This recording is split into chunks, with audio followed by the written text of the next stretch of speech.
Hello guys, welcome back to our channel. So I hope na nakapag-subscribe na po kayo para po sa mga karagdagang information regarding civil service exam. And also nag-upload din po tayo ng mga tutorial regarding numerical reasoning. So para po sa complete requirements sa pag-apply for civil service exam March 3, 2024, pag-uusapan po natin sa video na to. So makinig po mabuti dahil yung sinulat ko po ay yun lamang pong mga shortcut ng requirements, tapos i-explain ko na lang po. So first, fully accomplished application forms, CS form number revised September 2016.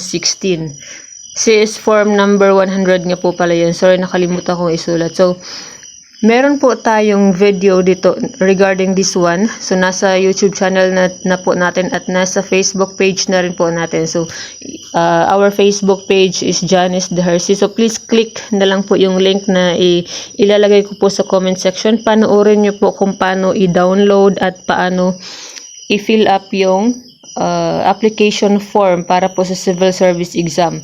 So ito pong application form ay para lamang po sa mga mag-walk-in. So regarding naman po sa mga mag-online appointment, please watch our video also kung paano mag-online appointment dahil no need nyo na pong mag-fill up manually ng application form. So para po sa mga mag-online appointment, yung application form po ay ipiprint nyo po after nyo pong mag-online appointment sa website. So please watch our video also. Meron din po tayong video sa kung paano mag-online appointment. So next na take note, fully accomplished, ibig sabihin dapat kumpleto. Kaya please watch our video. I really recommend to please watch our video kung paano i-fill up.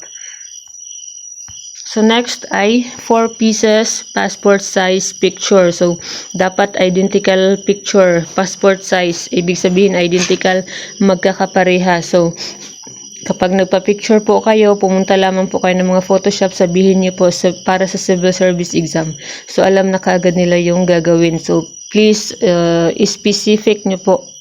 Kapag wag niyo basta sabihin na passport size ID pictures, dapat po talaga ay sabihin nyo for the civil service exam. Bakit? Dahil sobrang dami po ng qualifications na dapat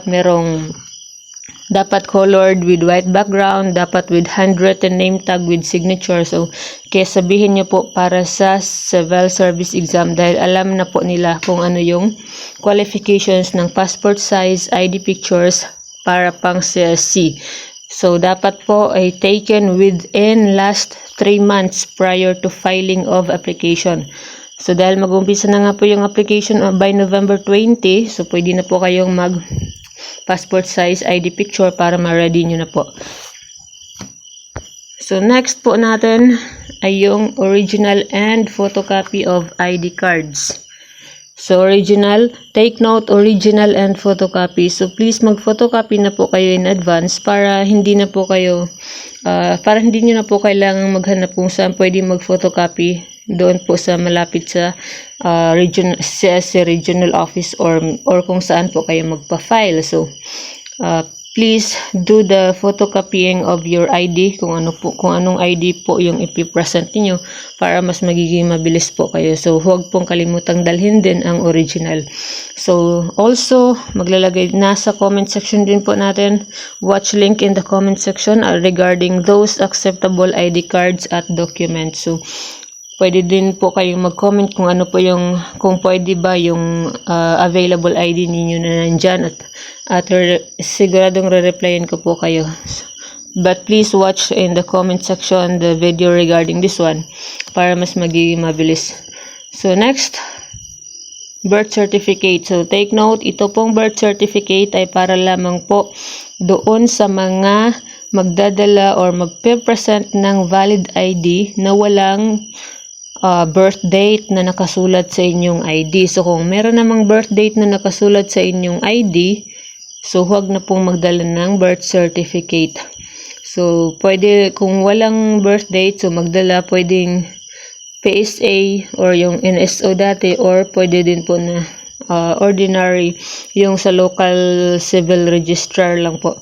So take note, birth certificate ay only for those walang birthday yung ID na ibibigay or ipe-present sa civil service.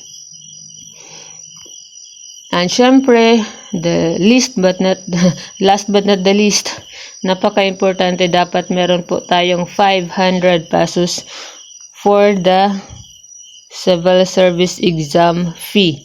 Take note, 500 pesos po yung bayad para sa pag-a-apply or pagre-register for the civil service exam. So, ayun na po. So again, application form, please watch the complete tutorial on how to fully accomplished or how to fill up and how to download para mas magiging mabilis na po kayo. Marami pong dapat i-fill up. So kapag sa civil service office nyo pa po gagawin, baka hindi nyo po maalala yung ibang details na dapat i-fill up. So please fill up in advance. So pwede din na kahit mag-print lang po kayo ng form, tapos pwede nyong pagdating nyo ng civil service exam, at least meron kayong kukopyahan. So ayan, so that's all for this video. I hope na nabigyan po kayo ng idea kung ano yung mga complete requirements sa pag-apply for civil service exam. Please follow or subscribe to our YouTube channel for more updates po regarding the civil service exam. So please do leave your comments in the comment section kung meron po kayong mga katanungan. Thank you and have a nice day.